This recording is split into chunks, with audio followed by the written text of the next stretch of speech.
During the Inquisition period, a time famous for its religious intolerance and mindless persecution, different sorts of punishments were creatively designed to suppress heresy and maintain orthodoxy. This list shows just how cruel it was for people back then. In this video, we're going to look at 8 of them. Make sure to watch till the end. The first one has to be burning at the stake. It was one of the most brutal ones during the Inquisition period. The accused would be tightly bound to a stake, prepared for a fiery doom by flammable materials, and then set ablaze. As the flames engulfed their body, their skin melting in the heat would cause excruciating pain, scorching their flesh and vital organs.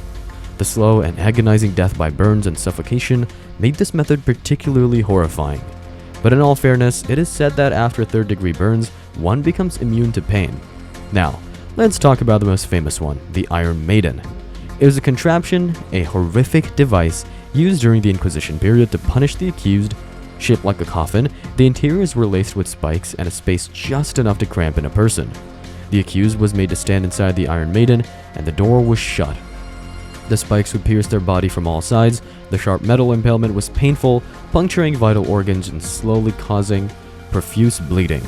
The victim would suffer immensely and slowly, leading to a torturous demise, enduring unimaginable pain as they begged for death with a spike in their mouth. Moving on, the rack was a barbaric torture device. They do anything for religion, really. Employed during the Inquisition period. It was a wooden frame to which the victim was tightly strapped, just like a theme park, but then ropes and pulleys were then used to stretch the individual's limbs in opposite directions. As the tension gradually increased, the victim's joints would dislocate, bones would be subjected to unbearable stress, and the tendons tore off. The pain inflicted by the rack was agonizing, and the slow process made it a good interrogation tactic. One they knew you weren't an alchemist or a witch, they'd let you go, but all you can do is crawl in agony.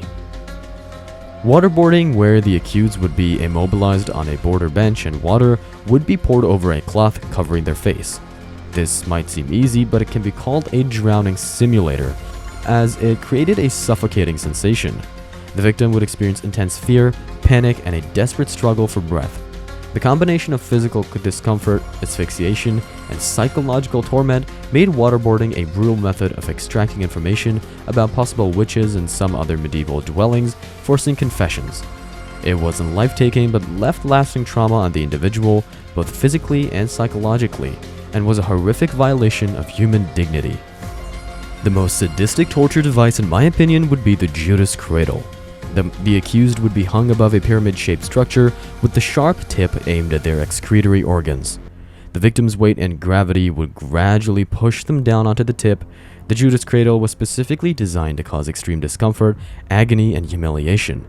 It was a method to extract confessions and punish perceived heretics, leaving the victim in unimaginable pain and leaving long-lasting physical and psychological scars. The pear of anguish was an instrument of horror and torture used during this period. Shaped like a pear, it had parts that could be expanded.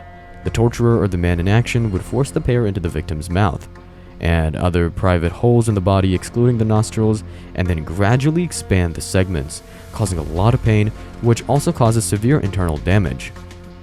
The expanding pear would stretch the orifice to its limits, and then more, causing tears, fractures, and even internal bleeding.